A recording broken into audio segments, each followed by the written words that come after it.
members that anatomy and physiology, a brief anatomy and physiology lung, then what happens in COPD. What is the importance of breathing exercises? What is the importance of oxygen therapy? You should tell that what are the medications and their side effects are there, how to stop smoking, and what are the safety guidelines and warning signs so that he can report to the hospital or to his physician. Now, you can show this by posters to the family and family members. Now, 5 things which are important to know about the COPD is that there is no cure for the COPD. COPD is not a contagious disease. Treatment can help ease symptoms of the COPD, and quitting smoking is the best treatment for COPD, and hand washing helps prevent infection and COPD exacerbations.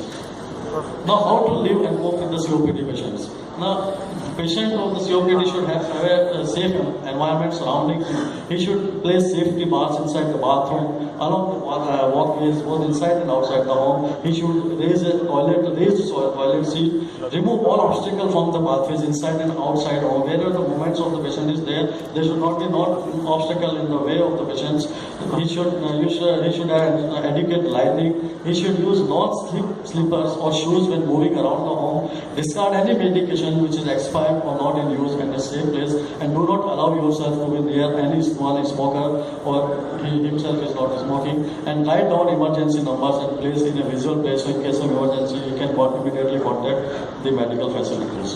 Now, what are the pharmacological, non-pharmacological interventions? Now, the patient should be advised that oxygen is not is a drug. It's not just something that sometimes makes the patient breathe better. So patient thinks that his dyspneic and he takes the oxygen, and because the oxygen required in the COPD only to keep the saturation about 90%, and so it can be monitored with the ABG as when ordered by the physicians. So you should tell the dangerous side effect of the oxygen that if he is using excessive oxygen, there can be carbon dioxide narcosis and patient may deteriorate.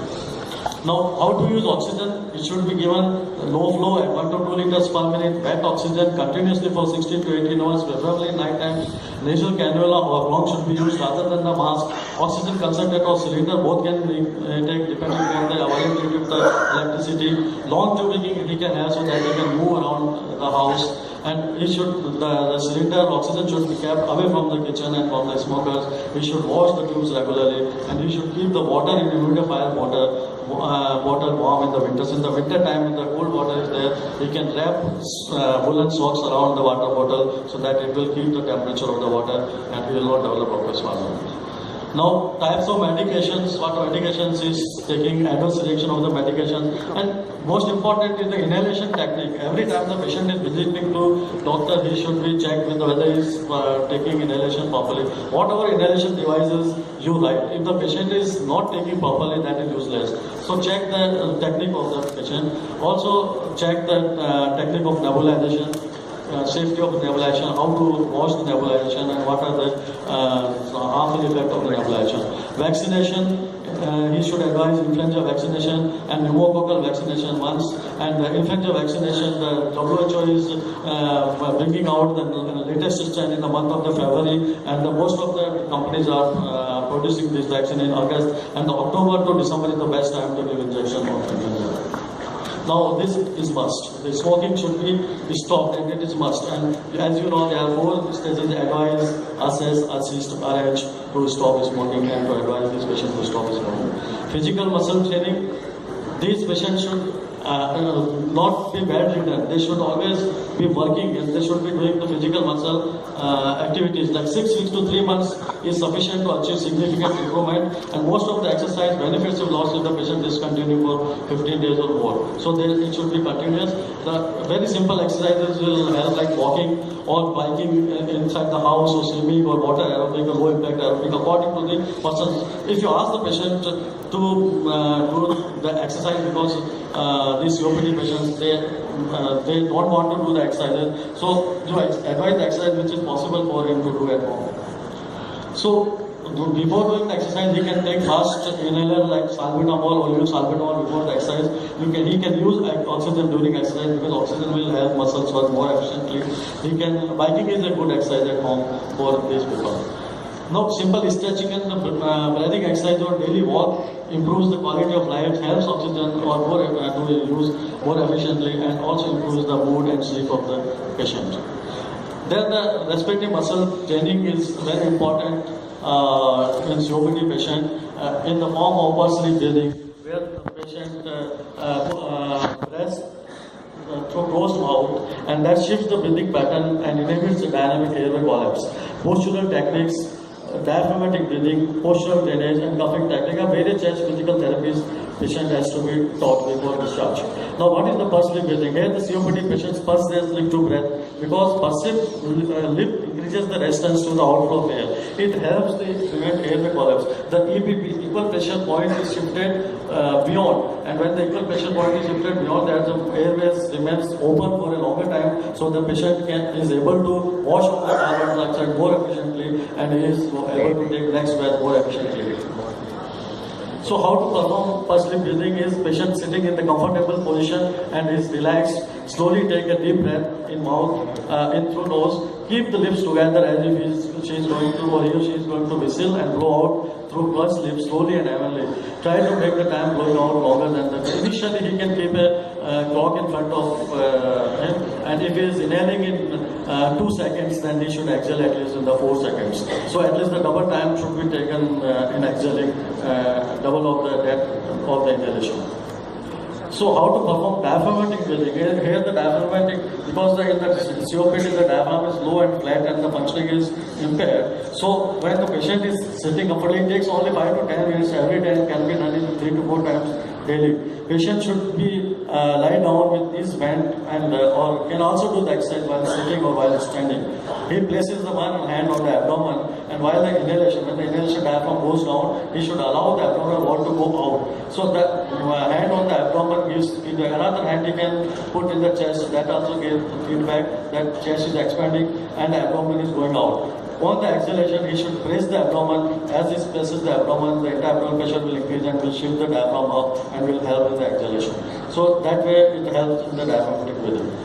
Postural drainage is the aim is to move secretions by gravity from areas which are distal to the segmental bronchus into the larger airways, and each position is aims to vertically place the draining bronchus or bronchopulmonary segments that clears of the secretions, and it can be performed for at least every day, minimum 3 to 4 times a day and for 10 minutes every time. And percussion combined with the postural drainage is more helpful in the patients who have a lot of secretions.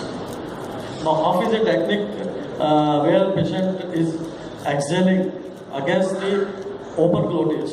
The cough is against the closed glottis, but the cough is against the open glottis, and exhaling forceful exhalation with the open glottis helps in bringing out the secretions from the lower airways, and it gives the relief to the patient. Now, psychological rehabilitation. Patient is has anxiety, patient of COPD has a lot of depression, he has difficulties coping with the chronic disease, so he should go for the relaxation techniques.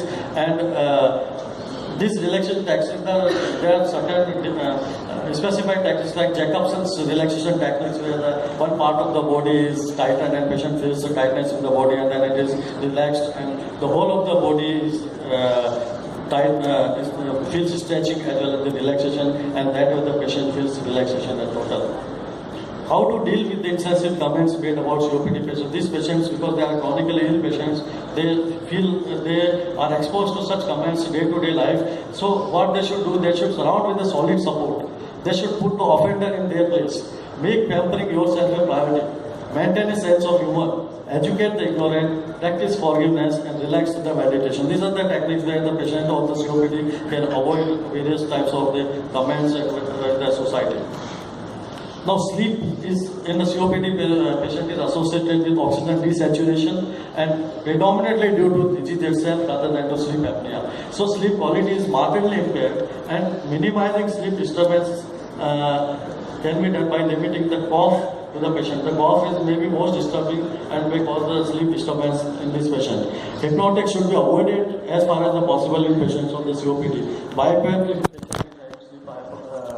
sleep syndrome along with the COPD or OLAP syndrome. So, what is the nutritional modification he should do?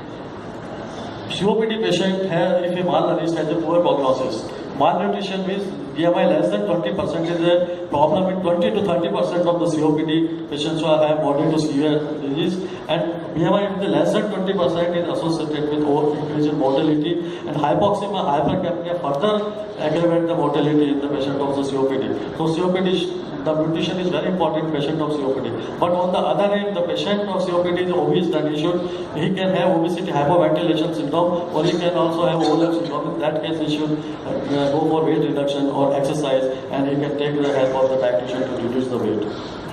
Now, as far as the nutrition is concerned, weight loss and depletion of the fat-free mass is observed in stable COPD, and COPD means you need more calories up to several times more than a person without COPD. And as you know that carbohydrate has RP of more than 1, and where the protein has 0.8 and the fats has 0.7. So carbon dioxide should be avoided as far as possible, because they are producing more of the carbon dioxide per unit consumption of the oxygen. So they should be avoided as far as possible in patient of COPD. Avoid low fat. Take high fat diet or high calorie food products. So avoid low fat or low calorie food, rather take high fat and high calorie food products. Supplements meals with the high calorie snacks. Fiber should be included like vegetable, dried legumes, bran, whole grains, rice, cereals, pasta, fresh food should be included in the diet. That helps in preventing constipation, and patient with the COPD develops constipation, he has to strain in the toilet, and that should be avoided. So he should use daily fiber consumption should be increased in these patients. Sodium should be limited. Patients can use herbs and spices instead of salt while cooking. Caffeine may interfere with some of the medications also. This interferes with the sleep of the patient. Only the sleep is disturbed. The caffeine should be avoided by patients of the COPD. At least 6 to 8 glasses of the fluid water should be consumed in a patient of COPD. That helps in keep the mucus thin and easier to, that also makes the cough easier to bring out the sputum. Alcoholic beverages do not have much nutritional value, and they can interfere with the medicines and especially the oral steroids. So too much alcohol may also slow the breathing pattern. COPD patients should divide the meal. Rather taking 2 meals in the morning lunch and evening dinner, he should divide these meals into 6 different ways. This way, stomach is never too full. A full stomach can interfere with the breathing by pushing up the diaphragm. So he should small amount every time. He can take the same amount of the meals in 6 different small meals. Small amounts of the gas-producing foods, because gas-producing beverages, they can bloat the abdomen and make the breathing hard, push the diaphragm up and make patient so difficult in breathing. Antioxidants, as you know, fruits and vegetables provide vitamin A, C, E, beta carotene, selenium. They are helpful in patient of COPD because they are also the comorbidities like cardiac comorbidities and neurological comorbidities also associated with the COPD patients. So there are 7 tips to avoid shortness of breath while eating in a patient of COPD. Clear the airways before eating. Eat and choose food slowly. Eat foods that are easy to chew. Eat smaller, more frequent meals. Save beverages for after the meals. In between the meals, if the patient drinks water and beverages, that cause bloating of the stomach and will push the diaphragm and make the breathing difficult. Eat while sitting upright and use pursed lip while eating.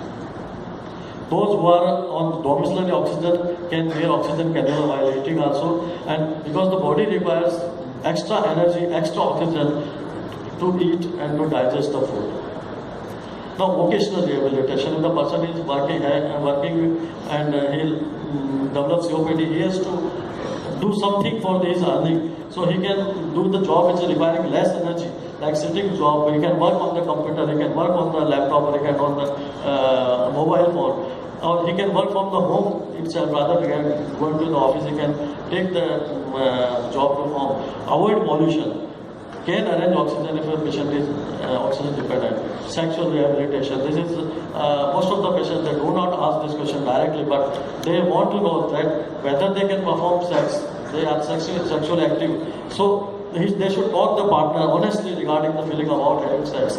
To avoid bronchospasm during intercourse, use bronchodilators immediately prior to and during sexual relations. Avoid sexual activity immediately following a heavy meal. If patient use supplemental oxygen, plan for using the same amount of oxygen during sexual activity. The alcohol should be avoided. Clear the bronchial secretions prior to engaging in the sexual activity. Choose sexual positions that requires least amount of the energy, like different positions are there. where the least energy is required, and the partner, the active partner, the non-disease partner should be more active than the patient himself. What about ATL? Whether the patient can go out to meet his children. Now, commercial liners, they are at the 30,000 feet. The cable in these airlines are pressurized to the 6 to 8,000 feet above sea levels pressure. And at this pressure, the SpO2 is about 15%. So patient with COPD can exhibit falls in the arterial oxygen while oxygen tension while in the air travel. So pre-flight assessment should be performed before going for air travel. And what are the pre-flight assessment should be done if the patient has resting saturation of less than 92%, they require supplemental oxygen in the flight. If the patient 6-minute walk test results drop into the oxygen saturation 80% less, then the person will require supplemental oxygen in the flight. If patient is capable of walking 50 meters on the flight, it's a very simple test. If the patient is capable of walking 50 meters on the flight, they are probably fit to fly. And there are certain tests like hypoxic challenge test where the 15% oxygen with the nitrogen is given to the patient and see the response. What is the response of the patient? And their calculation also, these high altitude partial evaporation of oxygen can be calculated with this formula. So there are guidance for the patient that they should plan the routes and carriers before planning for the air travel. They should ask the doctor to appropriate assessment long back, that is 1 to 1 month back, so that they can inform the corresponding airlines for the arrangement of the oxygen. Doctors should also take the full history and also consider the comorbidities of these patients. So, in the outcome assessment of all these things, all modification is an important component of the pulmonary rehabilitation, and this has been used to determine individual patient responses and evaluate the overall effectiveness of the program. And it was found that pulmonary rehabilitation and lifestyle modification optimizes the medical treatment. There's the grades of the effective outcome. It's a grade 1A outcome that there is definitely optimization of the medical treatment. Smoking cessations is very important. Exercise training is very important. Long-term oxygen therapy, respiratory muscle, stress physiotherapy, nutritional, respiratory muscle training, upper arm training, breathing exercises, education, psychosocial support, and occupational therapy all have very good evidences of effectiveness. So it does change the outcome because it reduces the symptoms, it decreases the disability, it increases the participation in the physical and social activities, it improves the overall quality of life, it also maintains the long-term benefits to the change in the lifestyle and has some health economic advantage also. So New Year resolution for the COPD patient 2017 is to quit smoking, get active, start eating right, learn a new breathing technique and better manage medication. Thank you very much. Thank you, Professor Kulwal. He is the original